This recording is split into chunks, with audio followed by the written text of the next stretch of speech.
Florida Hospital Tampa is the first facility in the southeastern United States to offer a breakthrough technology that produces three-dimensional virtual reality models of a patient's brain.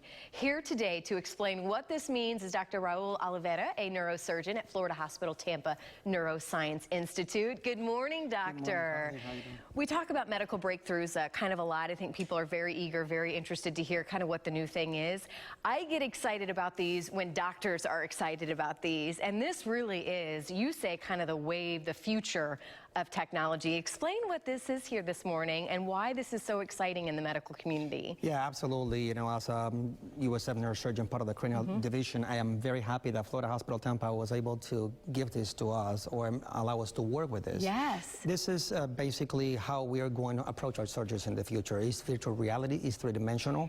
It's a model that we build out of the high-quality scans that we have in our hospital, and then when we build that, it allows us to navigate inside of the patient's brain. Look at the blood vessels, look at the tumor, look at the brain, put the brain in or out, get it out, so you can... So we're using this pre-surgery, during surgery? And after surgery to see the results. So absolutely, yes, it's a very good educational tool.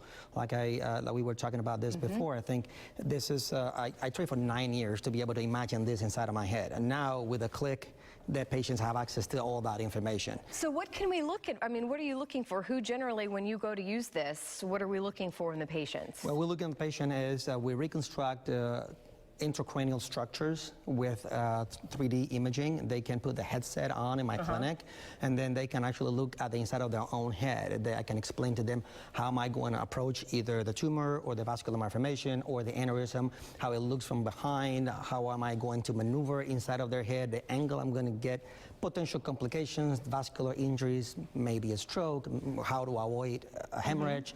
So they have a much better idea of how the surgery is going to turn out. I'd imagine this has got to rock the medical community. I mean, this is really, this is a huge step in advancement in technology.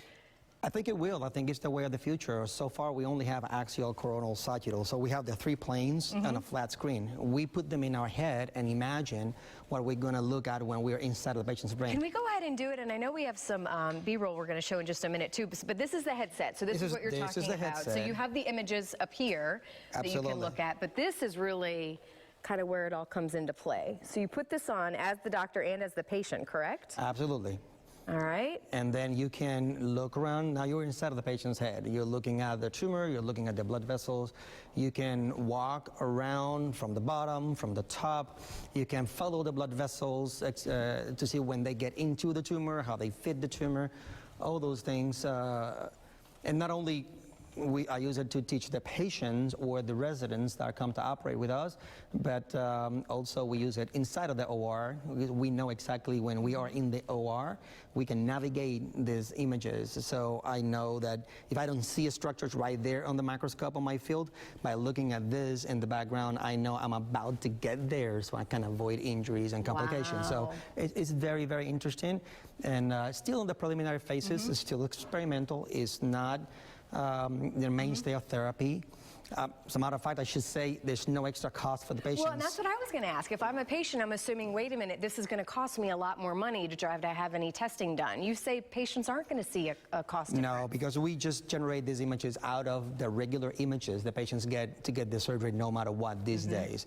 This is just a step in advance, and this is how we're going to do things in the future. For now, it's very experimental yet. There's still certain things that we're working on to make it better, to make it more accessible to other hospitals and other practices. But I think, you know, in the future, maybe this is the way we're going to do all our brain surgery. And you say the future probably sooner rather than later. We're not talking 10 years from now. We're talking months, if not just a few years. No. We're making giant leaps forward with this. Doctor, thank you so much for being here this morning. Thank you for all the years that you've spent into education for this to help us bring and use this cool technology. And it's exciting still to see what is to come. There's more. There's the website and telephone number if you want more information as well.